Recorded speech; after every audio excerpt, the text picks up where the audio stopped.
Welcome to the another powerful video. मुझे उम्मीद है कि आपको पिछली वीडियो काफी पसंद आई होगी। क्यों?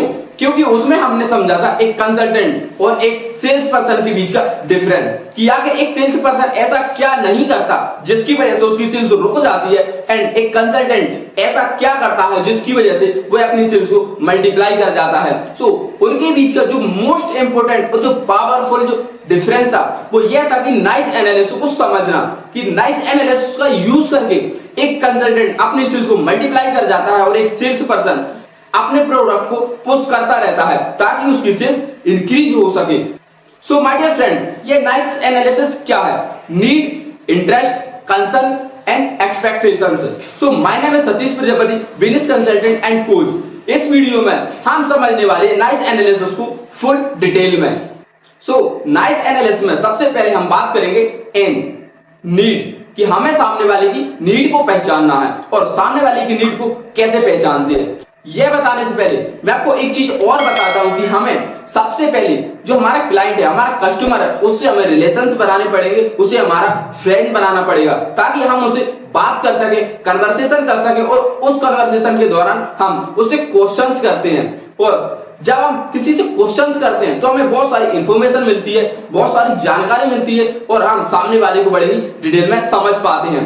तो क्वेश्चंस करने से पहले हमें जरूर है उससे फ्रेंडशिप करना ताकि हम उसे कन्वर्सेशन करें, और जितने ज्यादा आपके क्वेश्चंस होंगे उतनी ही ज्यादा इंफॉर्मेशन आपके पास होगी और उतनी ही ज्यादा आप सामने वाले को अच्छे से समझ पाएंगे।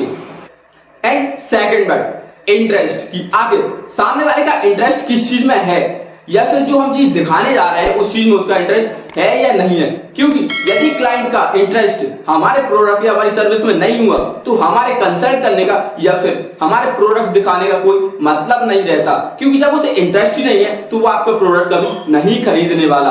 और इंटरेस्ट कैसे पहचानेंगे? कन्वर्सेशन के द्वारा, क्वेश्चंस के द्वारा और उससे बातचीत करने पर।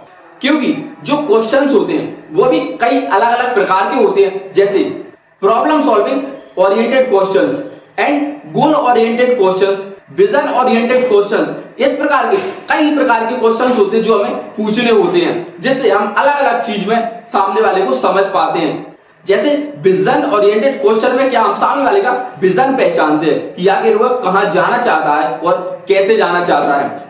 हमें सही और परफेक्ट क्वेश्चंस पूछना आना चाहिए, और उसके साथ साथ एक चीज और होती है जो मोस्ट इंपोर्टेंट है, वो है काउंटर क्वेश्चनिंग। एक क्वेश्चन के बाद हम सेकंड क्वेश्चन क्या और कैसे पूछने वाले हैं।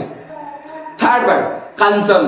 कंसर्न मीन्स होता है सामने वाले की प्रॉब्लम को सॉल्व करना, उसको सही सॉल्यूशन प्रोवाइड कराना, ना कि सिर्फ अपना प्रोडक्ट पकड़ा देना या फिर डायरेक्ट जाकर उसे बताना कि आपकी इस प्रॉब्लम के लिए हमारा प्रोडक्ट सॉल्व कर देगा। ऐसा नहीं, हमें सामने वाले को उस प्रॉब्लम के लिए परफेक्ट सॉल्यूशन क्या है और कैसे उसकी प्रॉब्लम सॉल्व होने वाली है, या फिर उसकी जो नीड है वो कैसे कंप्लीट होने वाली है, कैसे उसका गोल कंप्लीट होने वाला है, टारगेट अचीव होने वाला है, और उन चीजों को सही से दिखाना कि मैं आपकी क्या हेल्प कर सकता हूं एंड कैसे हेल्प कर सकता हूं। इस तरह के जो क्वेश्चंस होते हैं, जो अपना प्रोडक्ट दिखाने का तरीका होता है, वो सामने वाले को बहुत ज्यादा पसंद आता है और उसे जो चाहिए वो अपने आप मांग लेता है कि हाँ मैं इसका यूज कर सकता हूं, मुझे ये चीज चाहिए।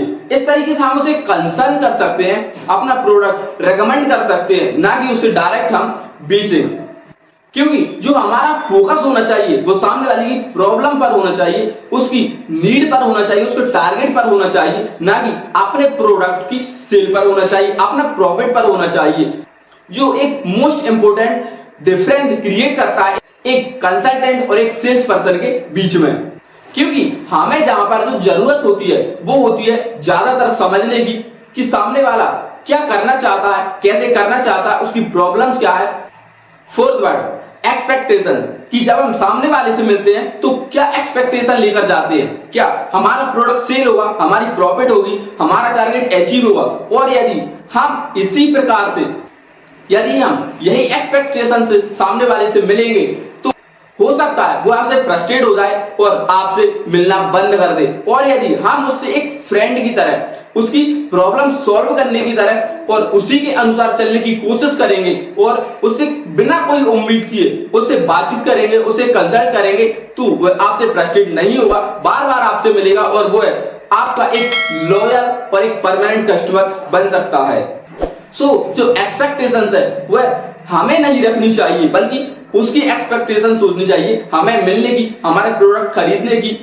सो माय डियर फ्रेंड्स, यह वो फॉर्मूला है, वह स्ट्रेटेजी है, वह एनालिसिस है जो एक कंसल्टेंट की सेल को मल्टीप्लाई करता है और एक सेल्स पर्सन की सेल को रोकता है।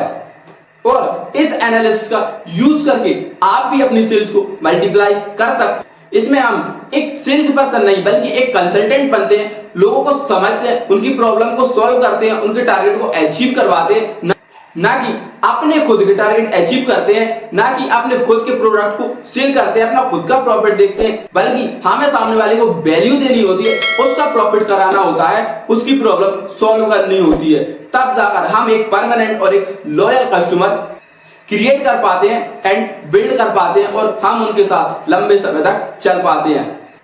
सो माय डियर फ्रेंड्स, आप इस एनालिसिस, इस स्ट्रेटेजी से कितना एग्री है कमेंट करके जरूर बताएं और ज्यादा से ज्यादा लोगों तक यह वीडियो जरूर भेजें। और यदि आप ऐसी ही मोस्ट पावरफुल और इंपैक्टफुल लर्निंग वीडियो चाहते हैं तो चैनल को सब्सक्राइब कीजिए, क्योंकि यहाँ आपको फ्यूचर में मिलने वाली है बहुत ही इंपैक्टफुल, पावरफुल, वैल्यूएबल वीडियो जो हमारे बिजनेस को, कॉर्पोरेट को, रिटेल शॉप को, सब चीज को ग्रो नहीं बल्कि मल्टीप्लाई करने में आपकी हेल्प करेगा।